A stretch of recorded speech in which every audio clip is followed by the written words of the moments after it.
अब शुरू करते हैं सुपरफास्ट खबरें। केंद्रीय गृह मंत्रालय ने अनलॉक 4 से जुड़े दिशा निर्देश जारी कर दिए। 30 सितंबर तक ये दिशा निर्देश प्रभावी होंगे। सबसे बड़ी बात ये कि देश भर में मेट्रो सेवाओं को बहाल करने को हरी झंडी मिल चुकी है। 7 सितंबर से चरणबद्ध तरीके से मेट्रो ट्रेनों को चलने की इजाजत दी गई है। गृह मंत्रालय और केंद्रीय शहरी विकास मंत्रालय और रेल मंत्रालय के बीच चर्चा के बाद चरणबद्ध तरीके से मेट्रो सेवाएं बहाल होंगी। कोरोना वायरस महामारी के मद्देनजर 22 मार्च से ही मेट्रो सेवाएं बंद है।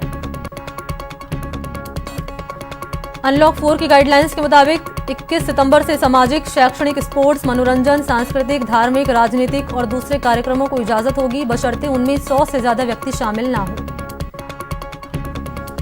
21 सितंबर से ही ओपन एयर थिएटर्स को खोलने की इजाजत रहेगी। ओपन एयर थिएटर को छोड़कर सिनेमा हॉल, स्विमिंग पूल और थिएटर 30 सितंबर तक बंद रहेंगे।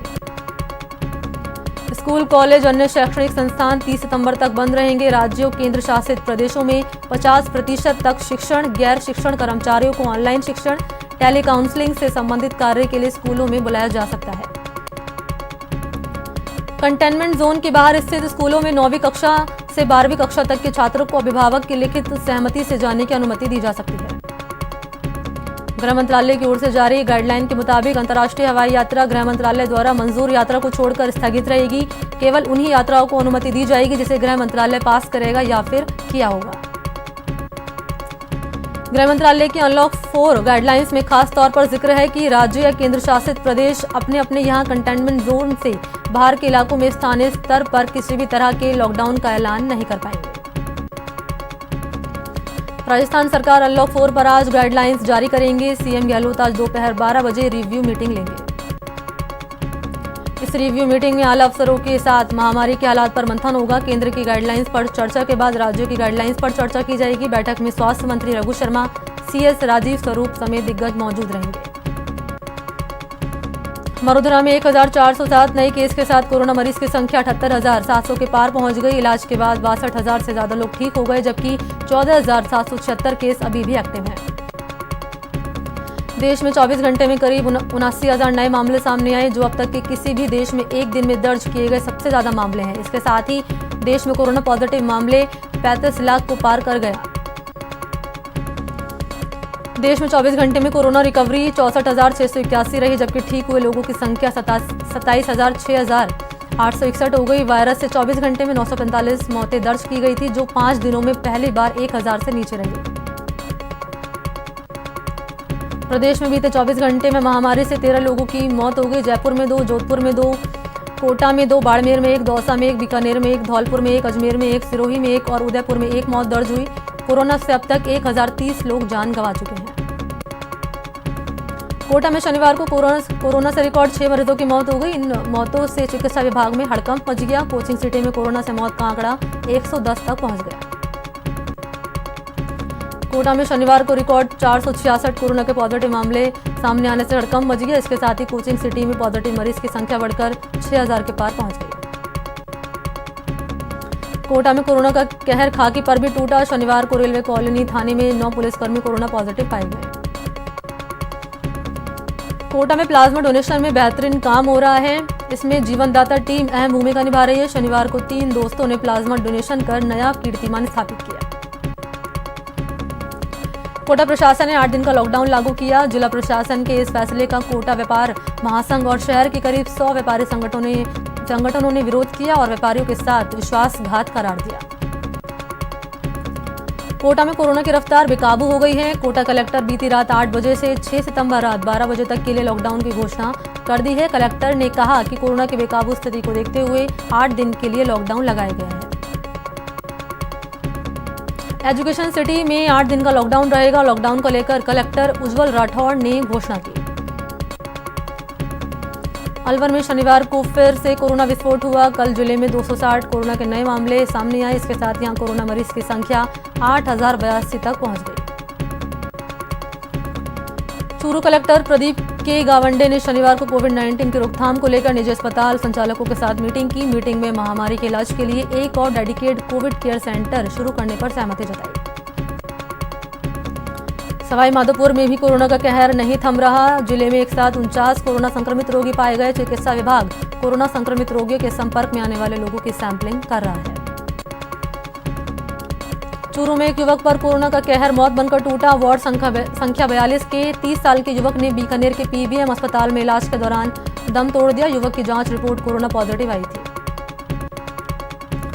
सवाई माधोपुर के रणथंभौर रोड पर पुलिस ने दुकानदारों के खिलाफ कार्रवाई और एडवाइजरी उल्लंघन करने वालों के चालान काटे। साथ ही इस दौरान उन दुकानदारों के खिलाफ कार्रवाई की गई जो दुकान के खोलने और बंद करने के निर्धारित समय का पालन नहीं करते थे। सवाई माधोपुर के बजरिया में मास्क नहीं लगाने वाले दुकानदारों के खिलाफ तहसीलदार के नेतृत्व में कार्रवाई हुई। इस दौरान 2 दर्जन दुकानदारों के मास्क नहीं लगाने के चलते चालान काटे गए। सवाई माधोपुर में मनिहारी मोहल्ले का पेयजल समस्या से बुरी तरह त्रस्त है। इस मोहल्ले की महिलाओं ने अपनी समस्या को लेकर कलेक्टर से गुहार लगाई और उन्हें ज्ञापन सौंपा। रिलायंस इंडस्ट्रीज के नाम एक और बड़ी उपलब्धि जुड़ी है। रिलायंस फ्यूचर ग्रुप के रिटेल, होलसेल, लॉजिस्टिक्स और वेयरहाउस बिजनेस का अधिग्रहण करेगी। इसके लिए 24,713 करोड़ रुपए में डील हुई। देश की पहली प्लेन सेवा की शुरुआत 31 अक्टूबर से होगी। इस सेवा का आगाज खुद प्रधानमंत्री नरेंद्र मोदी करेंगे। पीएम मोदी अहमदाबाद से केवड़िया स्थित स्टैच्यू ऑफ यूनिटी तक सी प्लेन का सफर करेंगे। कांग्रेस के नए प्रभारी अजय माकन आज जयपुर दौरे पर रहेंगे। माकन उस कमेटी के सदस्य भी हैं जिसे हाईकमान ने प्रदेश कांग्रेस की शिकायत दूर करने के लिए बनाया है। माना जा रहा है कि माकन यहां संगठन के सदस्यों के साथ ही विधायकों से भी मिलेंगे और फिर इसकी रिपोर्ट हाईकमान को देंगे। 2 सितंबर तक अजय माकन राजस्थान दौरे पर रहेंगे। मुहर्रम पर सीएम अशोक गहलोत का संदेश। सीएम गहलोत ने कहा, सच्चाई की राह पर कुर्बानी देने का पैगाम देता है मुहर्रम के इस मुबारक महीने में हम अपने देश के लिए किसी भी तरह की कुर्बानी देने, निडर होकर हक का साथ देने और बातिल का विरोध करने का संकल्प लेना चाहिए।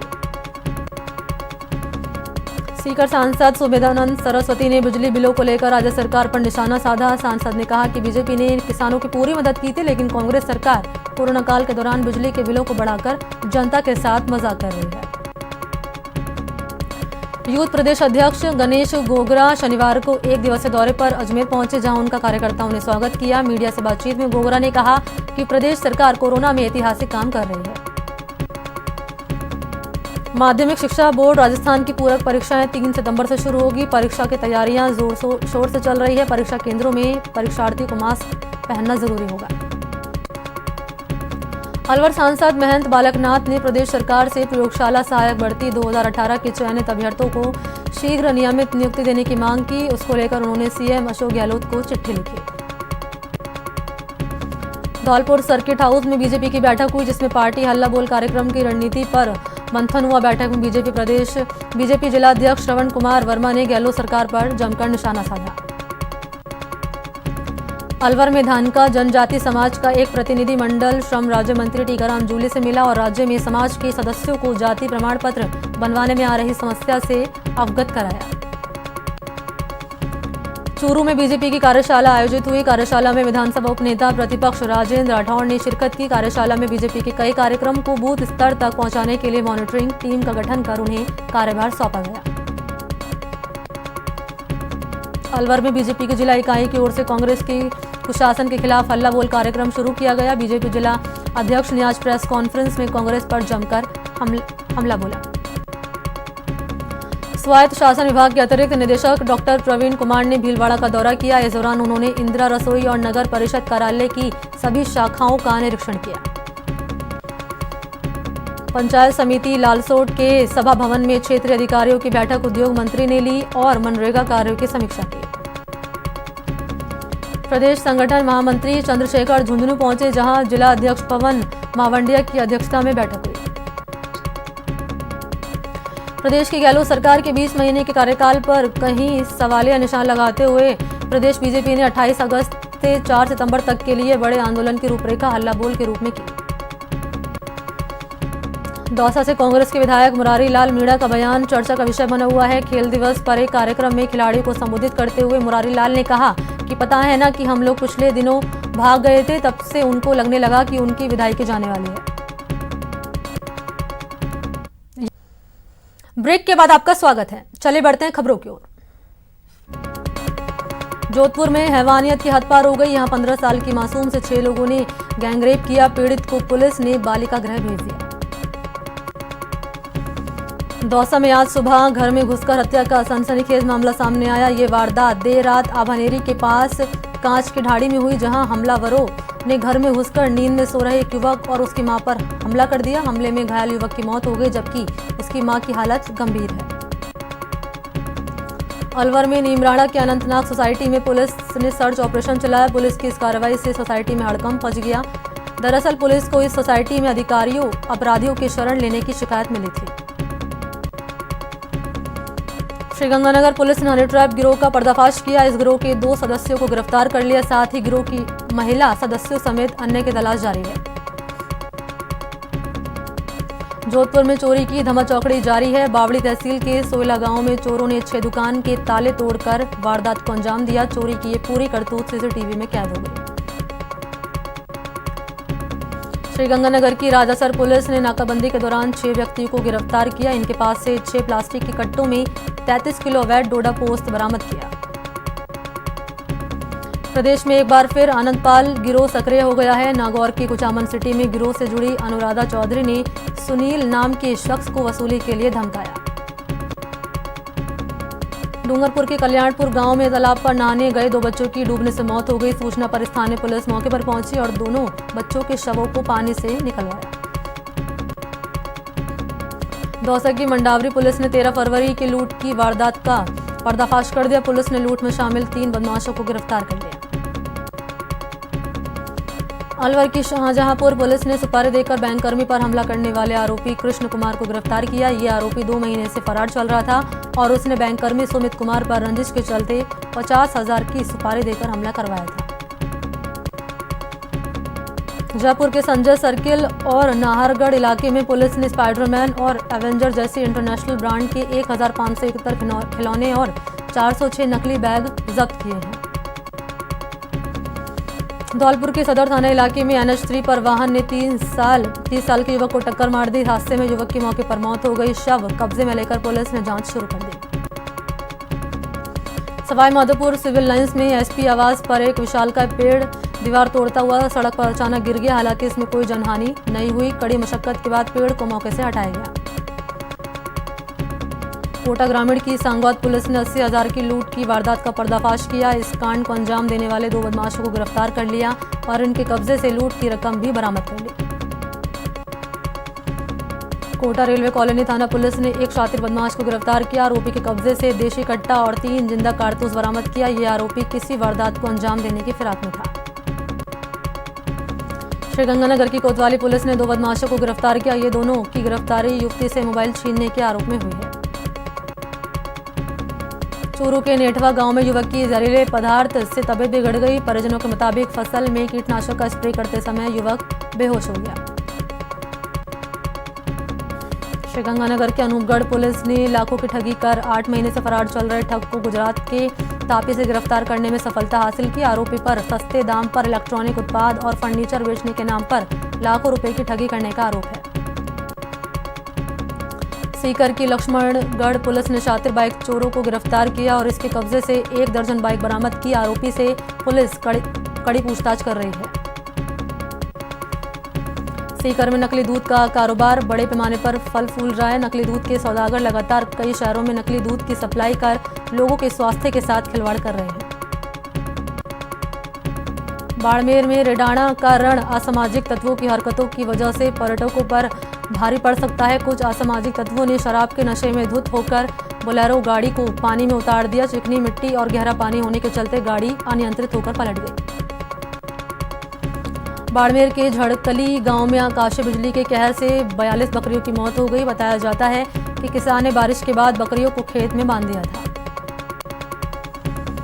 बूंदी में एक नाबालिग से दुष्कर्म का मामला सामने आया। दरअसल आरोपी पिछले 4 साल से नाबालिग को डरा धमकाकर उसके साथ दुष्कर्म कर रहा था। वहीं अब नाबालिग ने आरोपी के खिलाफ आवाज उठाई है। टोंक में दिन दहाड़े चोरी की वारदात थमने का नाम नहीं ले रही। देवली थाना क्षेत्र के एक घर में चोरों ने धावा बोल दिया। चोरी की पूरी वारदात CCTV में कैद हो गई। दौसा कलेक्ट्रेट अब पारदर्शी होने जा रहा है। कलेक्टर खुद सीसीटीवी के माध्यम से नजर रख रहे हैं। साथ ही कलेक्ट्रेट में आने वाले परिवादियों पर डीएम की नजर रहेगी। अलवर के बहरोड थाना पुलिस ने अवैध शराब माफिया के खिलाफ कार्रवाई की है। पुलिस ने अलग अलग जगहों से लगभग 30 लीटर देसी शराब जब्त की। साथ ही देसी शराब की भट्टी समेत लगभग 800 लीटर वॉश को नष्ट किया। उदयपुर के गोगुंदा थाना क्षेत्र में पेट्रोल पंप के पास एक बाइक की वारदात सीसीटीवी में कैद हो गई। बीकानेर में एबीवीपी के कार्यकर्ताओं ने कलेक्ट्रेट पर प्रदर्शन किया। राजस्थान सरकार से इस कोरोना काल में कई परीक्षाओं के परीक्षार्थियों के आने जाने और ठहरने की सुविधा मुहैया कराने को लेकर छात्रों ने ज्ञापन सौंपा। एबीवीपी के स्टूडेंट्स ने राजस्थान विश्वविद्यालय में प्रदर्शन किया और विश्वविद्यालय के कुलपति से बढ़ी हुई फीस को कम करने की मांग की। डूंगरपुर में एसएफआई की ओर से एसबीपी कॉलेज में प्रदर्शन किया गया। एसएफआई ने कॉलेज प्राचार्य को राज्यपाल के नाम ज्ञापन देकर फीस वृद्धि वापस लेने और फर्स्ट ईयर में प्रवेश तिथि बढ़ाने की मांग की। दौसा को जल्द आवारा घूमने वाले पशुओं से निजात मिलने वाली है। भरतपुर बयाना के पीडब्ल्यूडी कार्यालय परिसर में बरसात का पानी निकालने की कोई व्यवस्था नहीं है। करौली में रेलवे ओवरब्रिज के पास मेगा हाईवे के बड़े बड़े गड्ढों के चलते आए दिन राहगीर दुर्घटना का शिकार हो रहे हैं। झालावाड़ के राजकीय खेल संकुल में खेल दिवस के कार्यक्रम का आयोजन किया गया। चित्तौड़गढ़ में जल जूझनी एकादशी को शहर में राम रेवड़िया निकालकर भगवान कृष्ण को जल में झुलाने की परंपरा रही है। कोटा में उद्योग एवं व्यापार प्रकोष्ठ कांग्रेस कार्यकर्ताओं की ओर से 151 पौधे लगाए गए। करौली में जल जूझनी एकादशी पर ठाकुर जी का नगर परिक्रमा निकला और जल विहार किया। कोटा में डोल 11 का पर्व मनाया गया। मंदिरों में भगवान के देव विमान सजाए गए। अलवर में कोरोना की मार झेल रहे आम इंसान को अब सब्जियों के दाम ने बजट बिगाड़ दिया है। 20 रुपए किलो मिलने वाला आलू अब 45 रुपए किलो हो गया, जबकि टमाटर 60 से 70 रुपए में बिक रहा है। बीकानेर के नोखा में तेज बारिश के साइड इफेक्ट देखने को मिले। बारिश के चलते अंडर ब्रिज में पानी भर गया। बॉलीवुड अभिनेत्री रिया चक्रवर्ती से शनिवार को पूछताछ खत्म हो गई। सीबीआई ने करीब 7 घंटे तक पूछताछ की। डीआरडीओ गेस्ट हाउस से रिया चक्रवर्ती पुलिस की सुरक्षा के बीच अपने घर से निकली। पूछताछ के बाद रिया चक्रवर्ती पुलिस सुरक्षा में अपने सांताक्रूज रेजिडेंट पहुंच गई। खबरें हैं कि सीबीआई रिया से आज भी पूछताछ कर सकती है। देश का सबसे बड़ा रियलिटी शो बिग बॉस 14 अक्टूबर में शुरू होने जा रहा है। कोरोना काल की वजह से इस बार की थीम लॉकडाउन रखी गई है। सूत्रों के मुताबिक सलमान खान को पूरे सीजन के लिए 250 करोड़ रुपए मिल सकते हैं। बॉलीवुड एक्ट्रेस जेनेलिया देशमुख ने कोरोना वायरस को मात दे दी। कैरेबियन प्रीमियर लीग में त्रिनबागो नाइट राइडर्स की जीत का सिलसिला जारी है। त्रिनबागो नाइट राइडर्स के कप्तान पोलार्ड ने मात्र 28 गेंदों में तूफानी 72 रन बनाकर मैच का रुख पलट दिया। चेन्नई सुपर किंग्स के धाकड़ बल्लेबाज सुरेश रैना निजी कारणों के चलते इस बार आईपीएल नहीं खेलेंगे। 19 सितंबर से दुबई में शुरू हो रही इंडियन प्रीमियर लीग में 2 खिलाड़ियों समेत 13 लोग कोरोना पॉजिटिव पाए गए हैं। रॉयल चैलेंजर्स बेंगलुरु की टीम क्वारंटीन से बाहर निकल चुकी है। दुबई में समंदर किनारे आरसीबी के कैप्टन कोहली ने पत्नी अनुष्का के साथ केक काटकर जश्न मनाया। रोहित शर्मा के बचपन के कोच दिनेश लाड को पूरी उम्मीद है कि 2023 में घरेलू सरजमी पर होने वाले 50 ओवरों के वर्ल्ड कप में उनका शिष्य दमदार प्रदर्शन करेगा। इसी के साथ इस बुलेटिन में इतना ही। नमस्कार।